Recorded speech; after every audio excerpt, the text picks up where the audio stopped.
Para muitos, o filme A Bruxa de Blair não passa de uma história contada pelos moradores da cidade de Burkittsville, em Maryland, mas não para Rustin Park.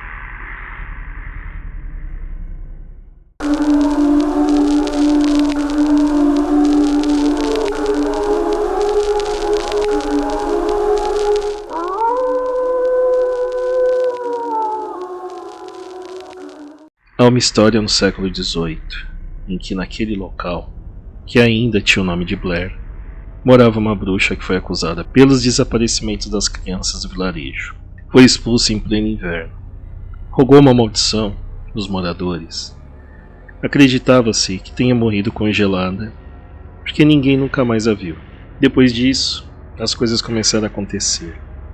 Os filhos das mesmas pessoas que acusaram e expulsaram de Blair tiveram seus filhos desaparecidos, sem deixar nenhum vestígio. Aos poucos, um a um, foram saindo do vilarejo e abandonando o que um dia poderia chamar de lar. Para tirar essa maldição que assolava Blair, mudaram o nome para Burkittsville, em 1824. Os anos se passaram e a única história que rondava a cidade era sobre essa bruxa, que muitos dizem ser mito ou inventada. A única pessoa que pode dizer sobre essa história ser verdadeira é Rustin Parr.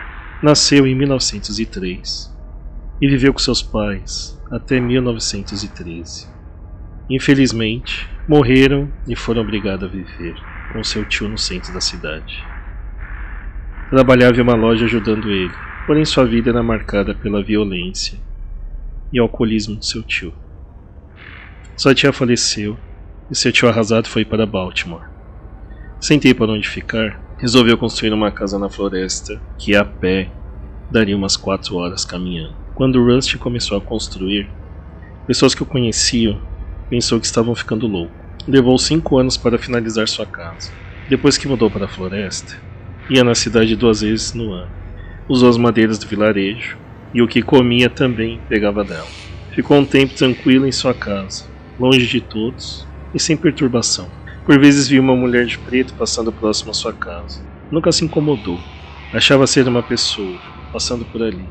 Uma vez estava do lado de fora e viu novamente a mulher parada, olhando para ele.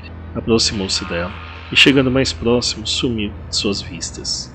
Continuou sua vida normal e algum tempo depois a viu novamente, falando umas coisas estranhas em outra língua e desconhecia. Tentou chegar perto e sumiu. A coisa foi ficando pior quando ia dormir e escutava ela falando próximo à janela, ou próximo da sua casa. Chegou um tempo que ela aparecia dentro da sua casa e sumiu. Depois escutava somente a voz e não a via mais. Para ter um pouco de paz, fazia algumas coisas que ela pedia, como dormir no porão durante uma semana. Passou um tempo fazendo coisas do tipo, bem sem sentido. Um belo dia ouviu novamente sua voz, ecoando em seus ouvidos, pedindo algo que por um milésimo de segundo duvidou da sua própria sanidade. 2 crianças do povoado. Rusty, sem pensar muito no que poderia lhe causar, atraía as crianças até uma parte da cidade e levava até sua casa. No total foram 7 crianças sequestradas. Atendendo o pedido da bruxa, um belo dia foi até a cidade e gritou: "Eu finalmente acabei." As autoridades foram até sua casa e encontraram um menino chamado Kyle Broad, a única criança viva das 7 sequestradas. Foram até o porão da casa e desenterraram as 6 crianças. Rustin Parr foi preso pelos crimes.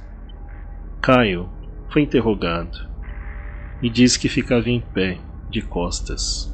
Só ouvia choros e gritos de outras crianças. Uma vez olhou para saber o que estava acontecendo. Viu Rustin tirando as entranhas e fazendo símbolos estranhos. Havia marcas de mãos pelas paredes, escritas em uma língua chamada Transitus Fluvi, usada por praticantes de bruxaria. No dia da sentença de Rustin Parr, Kyle deu seu depoimento de como tudo aconteceu. Foi o único sobrevivente. Foi condenado à pena de morte por enforcamento em 1941 e Caio chorou. Se existe uma maldição naquela floresta que a bruxa colocou, não acabou com Rustin. A vida de Caio nunca mais foi a mesma, desde o seu sequestro. Teve uma vida conturbada e não era uma criança boa.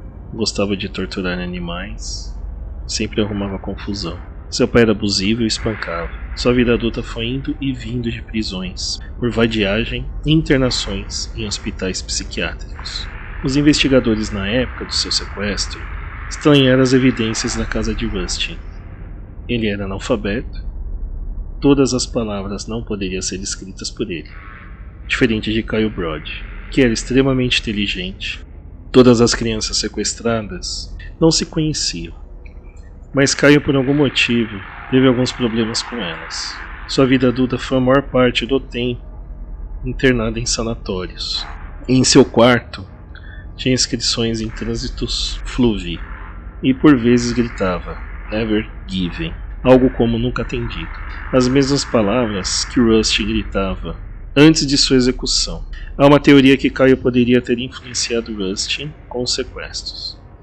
Nunca chegaram a uma certeza que Kyle Brody teve alguma participação nos sequestros e das mortes das 6 crianças. Moradores mais jovens de Burkittsville disseram uma história da bruxa ter morado na floresta. Os mais velhos dizem que houveram 2 pessoas que moraram na floresta: Rustin Parr e a bruxa.